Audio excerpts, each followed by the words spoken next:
आपकी जिंदगी में सीधे तौर पर क्या आपको इफेक्ट करता है? किस बात पे आपके ज़हन में असर होता है? कितनी देर तक उसका असर रहता है? क्या कभी आपने सोचा है? दिल को झकझोर देने वाला हादसा।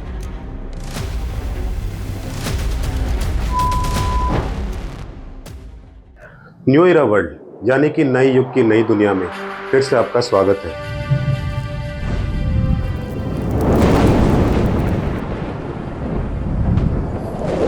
उत्तर प्रदेश के झांसी में अस्पताल में भीषण आग लगने के कारण 10 बच्चों की मौत हुई।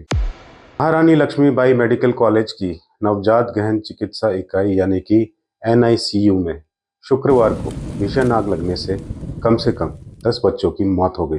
किस पे क्या असर पड़ा इस बात का? हमारे मेन स्ट्रीम मीडिया की खबरों का फोकस देखा आपने? कौन, कैसे, कितना, किस डायरेक्शन में काम कर रहा है, ये आप समझिएगा। उत्तर प्रदेश के मुख्यमंत्री योगी आदित्यनाथ ने आग की घटना का संज्ञान लिया और मृत बच्चों को शोक संतप्त परिवारों के प्रति संवेदना व्यक्त की। एक्स पर यह लिखा। वैसे सही ही तो है, गलत क्या है? पॉलिटिशियंस का काम यही तो है, चाहे इस पार्टी का हो चाहे उस पार्टी का हो। मोदी आदित्यनाथ ने अनुग्रह राशि की घोषणा भी की। द्रौपदी मुर्मू जी, खड़गे जी ने निधन पर शोक जताया। प्रधानमंत्री जी ने एक्स पर संवेदना व्यक्त की। मैं ईश्वर से प्रार्थना करता हूं कि उन्हें इस अपार क्षति को सहन करने की शक्ति दे। राज्य सरकार की देखरेख में स्थानीय प्रशासन राहत और बचाव के लिए हर संभव प्रयास कर रहा है। राष्ट्रपति मुर्मू ने दुख जताते हुए कहा कि खबर बेहद हृदय विदारक है। ईश्वर शोक संतप्त माता पिता और परिवारों को इस क्रूर आघात को सहन करने की शक्ति दे।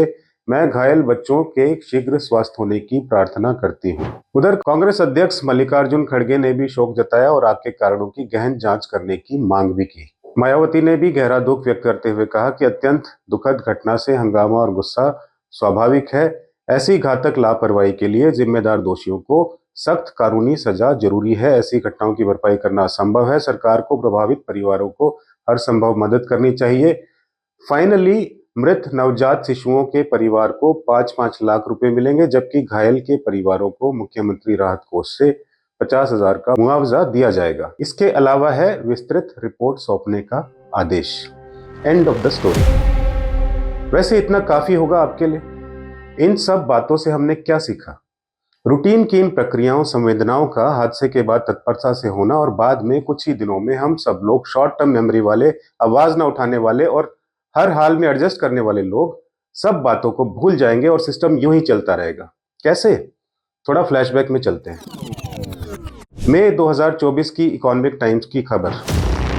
2 वर्षों में 66 से अधिक आग लगने की 66 घटनाएं। ये दिल्ली की बात कर रहे हैं, जिनमें 2022 में 30 और 2021 में 36 घटनाएं। 25 मई को लगी आग में, जिसमें एक निजी नवजात अस्पताल में लगी दुखद आग में 7 नवजात शिशुओं की जान चली गई थी। आपको याद है? जीवन में आने की अभी किलकारी ही ली थी, साथ ही साथ चले गए जीवन से विमुख होके, क्योंकि इन त्रुटियों का समाधान उनके बस की बात नहीं थी। कितने शर्म की बात है हमारे लिए। क्या बीतती होगी माँ बाप पे, क्या बीतती होगी परिवार पे, अरे क्या बीतती होगी उस इंसान पे जिसने 9 महीने अपने खून से सींचा उस जीव को और उसको जीवन में लाके अपनी ममता बिखेरने के इंतजार में थी। इन सब बातों का आपके ऊपर कोई असर पड़ता है? पर मीडिया इन संवेदनाओं और मुआवजों से आगे की सोच रख के सवाल नहीं उठाता या सिस्टम को ठीक करने की कोई कोशिश नहीं करता, कोई कदम नहीं उठाता। ना मीडिया ना सरकार। ये घटनाएं सैकड़ों की संख्या में है। वैसे भी जबरदस्त स्कैरसिटी, जबरदस्त कमी है हेल्थ इंफ्रास्ट्रक्चर की। कोई जगह ऐसी है जहां आपने सुना देश भर के हॉस्पिटल्स की समीक्षा की जाएगी, खामियों को दूर किया जाएगा, हेल्थ इंफ्रास्ट्रक्चर के डेवलपमेंट्स के कुछ पैरामीटर्स तय किए जाएंगे? सॉरी टू से, ये सब नहीं मिलेगा। क्या मिलेगा जानते हैं आप? लेटेस्ट बताएं आपको। बटेंगे तो कटेंगे, एक हैं तो सेफ हैं। बटेंगे तो कटेंगे, एक रहेंगे तो सेफ रहेंगे। आपको न बटना है और न आपको बांटना है। एक रहोगे तो सेफ रहोगे, बटना मत मेरे भाइयों, बटना मत। उन्होंने नारा दिया, एक है तो सेफ है। हम सब कार्यकर्ता उस नारे के साथ जुड़े हुए हैं। जाति जनगणना की मैंने बात कर रखी, पार्लियामेंट में रखी। हम करवाएंगे, चाहे बीजेपी करवाए ना कराए, हम उन पे ऐसा दबाव डालेंगे, ऐसा दबाव डालेंगे, उनको करना ही पड़ेगा। अगर नहीं करेंगे, परे हो जाओ, हम करेंगे।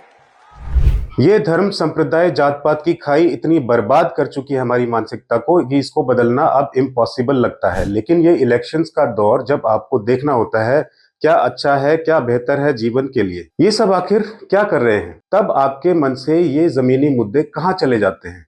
अब आप बोलोगे ये तो एंटी बीजेपी बात हो गई। बात यहाँ लेटेस्ट ट्रेंड की है तो शायद आपको ऐसा लगेगा, किंतु जरा सोचिए ना, आपकी बुनियादी जरूरतें कहाँ हैं इन सब में। चाहे कोई भी पार्टी हो, कोई भी इलेक्शन हो, हम मूर्ख बन के अवसरवादियों के बहकावे में आके अपनी मूलभूत सुविधाओं को सोच के मन में रख के कभी सोचेंगे या यही जहर झेल के जिंदा रहने की आदत पाले रहेंगे। सच्चाई ये है कि सारा सिस्टम खेल रहा है आपकी साइकोलॉजी से। कैसे? आप डार्क साइकोलॉजी के बारे में जानते हैं? जल्दी ही इस पे एक डिटेल वीडियो बनाएंगे हम सभी इससे ग्रसित किए गए हैं। ये कोई जादू नहीं है, ये विज्ञान है, साइंस है। कल हमने एक डिबेट शो देखा एबीपी पे, मुद्दा था बटेंगे तो कटेंगे टाइप सुनारों पे। अब इसके पीछे की साइकोलॉजी जानने की कोशिश की है आपने। ये मुद्दा इतना प्रोमिनेंट किया गया कि असल जरूरतों से हटके आप इसी में व्यस्त हो जाए, आपको इसी में व्यस्त रखा जा सके। ये जादुई नशे की तरह है। एक बार एक आदमी ने किसी को लूटने के लिए साइकोलॉजिकल ट्रैप तैयार किया। इसकी सच्चाई हम आपको डार्क साइकोलॉजी वाली आने वाली वीडियो में बताएंगे कि किस तरह से साइकोलॉजिकली आप लोगों को ट्रैप किया जाता है। पूरे प्लान के तहत ये किया जाता है। आप मासूम हो तो मूर्ख बन जाते हो आसानी से। लिमिटेड जिंदगी मिली है, उसमें भी गलती से अगर आप आम आदमी हैं तो आपको मूर्ख बनाना सबसे आसान है। और इसी के तहत चंद स्मार्ट अवसरवादी आपके साथ यही करते रहेंगे।